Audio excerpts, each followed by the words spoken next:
It was the last staff lunch of the autumn term. "Are you going away during the holiday, Professor Parkins?" "Yes," he said. "I'm going to Burnstow on the east coast tomorrow. I'll spend a week improving my golf." "Oh, Parkins," said Rogers, sitting opposite. "You should look for the site of the medieval chapel, the ruin. They say it was washed away by a storm." "Another one of those silly stories, I'm sure," said Parkins. "There's been extreme sea erosion on that coast. That's probably why the chapel was abandoned. Science always has an explanation." "Not for everything," said Rogers. "Anyway, our archaeological department are planning to do a dig there next summer. Perhaps you could have a look at the site first." "Actually, I'm visiting nearby with my family. I might be able to join you for a couple of nights." Professor Parkins stared down at his plate. "The site is near the Globe Inn at the north end of the town. Where are you going to stay?" "At the Globe Inn," said Parkins, swallowing hard. "I'm afraid you'd find it rather dull. You don't play golf, do you?" "No, thank heaven," said rude Mr. Rogers. "Well, you see, when I'm not writing, I shall be out on the links, I'm afraid." Rogers laughed loudly. "I won't come if you don't want me to," he said. "I just thought I could help to keep the ghosts away." When Parkins' face turned pink, Rogers continued, "Sorry, Parkins, I forgot you don't like to joke about these topics."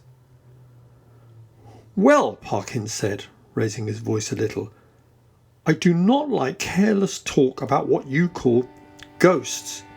A man in my position has a responsibility." On the following day, Parkins travelled to Burnstow. His room at the Globe Inn had 2 beds, a large table, and 3 windows looking out to sea. The village was to the south. To the north, there were no houses, only the beach and the low cliff behind it. Immediately in front was a strip of grass, leading to a broad path and then the beach. There were few guests at the Globe during the winter months, but a Colonel Wilson was also staying there for the golf. The Colonel, a large man with a loud voice, joined Parkins on the links in the afternoon. He soon became frustrated by the Professor's extremely slow play. By the close of play, the 2 golfers were not speaking. Parkins returned to the hotel alone. On his walk back along the beach, Parkins stumbled upon the chapel ruin. In the poor light, he tripped over a stone concealed by gorse and fell into a patch of soft turf. This was the site described by Rogers. Dusting himself down, Parkins took out his pocket notebook and measured the dimensions of the area where he had fallen. It was rectangular. The altar, perhaps? Kneeling down on the turf, Parkins used his pocket knife to scrape away the earth and masonry beneath. One match after another blew out, but he continued to tap and scratch the sides with his knife. Pushing his hand further into the hole, he felt something smooth and metallic with a tubular shape. He managed to grip the object and pulled it free. "It's some sort of short pipe," he thought, but was unable to identify it more precisely in the dim light.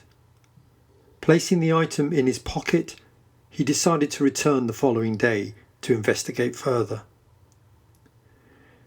In the gathering dark, Parkins continued along the sand.